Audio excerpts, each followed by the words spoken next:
Video ini dibuat untuk menyelesaikan salah satu tugas dalam mata pelajaran Sejarah Indonesia dengan Bapak Pengampu Bapak Idi SPD.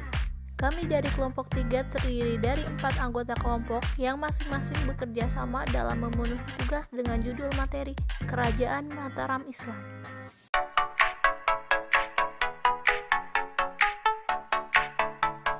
Baiklah, kami dari kelompok 3 akan mempresentasikan materi dengan judul Kerajaan Mataram Islam. Sebelum kami masuk ke pembahasan lebih lanjut, izinkanlah kami memperkenalkan diri terlebih dahulu. Yang pertama, saya sendiri Ade Insani Kamila, selanjutnya ada Eri Rismaya, lalu yang berikutnya ada Diana Nopita Meilinda, dan yang terakhir ada Reda Muhammad Rifai. Bagian 1. Profil Kerajaan. Kerajaan Mataram Islam merupakan kerajaan Islam di Jawa yang berdiri tahun 1582 Masehi dan berjaya di sepanjang abad ke-16 hingga abad ke-18 Masehi. Pendiri kerajaan Mataram Islam adalah Danang Sutawijaya atau sering disebut Panembahan Senopati. Wilayah tersebut merupakan hadiah yang diberikan oleh Sultan Hadiwijaya dari Kesultanan Pajang kepada Ki Ageng Pemanahan yang telah membantunya memenangkan perang dengan Arga Penangsang. Pada bidang ekonomi, kerajaan Mataram Islam merupakan kerajaan agraris yang mengutamakan sektor pertanian dan kelautan. Pada abad ke-17, Mataram dikenal sebagai kerajaan penghasil beras terbesar di Nusantara. Pada masa pemerintahan Sultan Agung, kerajaan Mataram Islam mengembangkan sektor perdagangan maritim.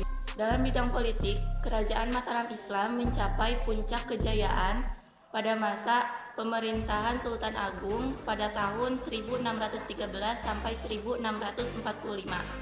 Di bawah kekuasaannya, Mataram sempat beberapa kali melakukan penyerangan ke Batavia untuk memerangi VOC. Selain itu, wilayah kekuasaan Mataram hampir meliputi seluruh Pulau Jawa. Di bidang sosial, masyarakat kerajaan Mataram Islam masih bersifat feodal. Sistem feodalisme di kerajaan Mataram Islam memunculkan struktur sosial yang didasarkan atas penguasaan tanah. Adapun dalam bidang budaya, kerajaan Mataram Islam meninggalkan tradisi seperti grebek dan kesusastraan seperti kitab Astabrata. Bagian 2. Lokasi. Kerajaan Mataram Islam terletak di Kota Gede, Yogyakarta. Bagian 3. Raja yang berpengaruh. Kambang Kerajaan Mataram Islam mencapai puncak kejayaan pada masa pemerintahan Sultan Agung. Hal tersebut ditandai dengan adanya politik ekstensi, kemajuan di bidang pertanian dan perdagangan.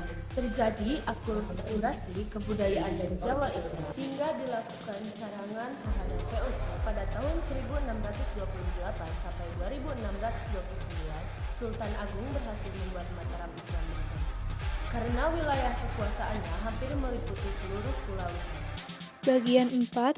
Bukti peninggalan. Bukti peninggalan yaitu Kitab Sastra Gending, Keraton Kesultanan Yogyakarta, Komplek Makam Imogiri, Keraton Kesusunan Surakarta, Masjid Agung Gede Kauman, Masjid Hatta Gede, Masjid Patok Negoro Pisau Kuning, Taman Sari. Bagian 5. Faktor keberhasilan dan kemunduran. Faktor keberhasilan: memiliki armada militer yang kuat, memiliki lumbung pangan yang besar, jaringan perdagangan yang luas. Meski terletak di daerah pedalaman, Sultan Agung berhasil mengakulturasikan sejumlah kebudayaan.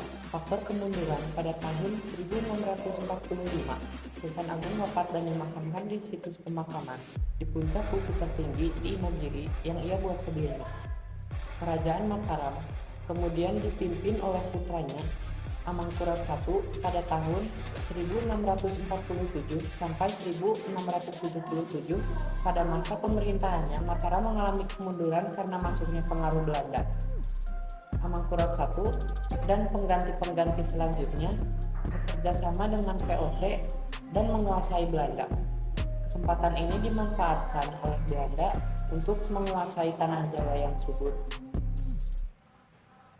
Pada tahun 1755 dilakukan perjanjian Giyanti yang membagi kerajaan Mataram menjadi dua wilayah, kerajaan, yaitu daerah Kesultanan Yogyakarta dan daerah Kesunanan Surakarta.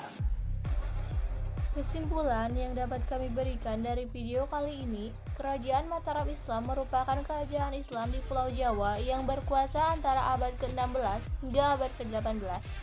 Kerajaan Mataram Islam dipercaya penduduknya sebagai pusat dunia. Masyarakat pada masa itu menjulukinya dengan pusat jagat. Oke, mungkin cukup sekian video presentasi pada kesempatan kali ini. Kami dari kelompok 3 mengucapkan terima kasih. Wassalamualaikum warahmatullahi wabarakatuh.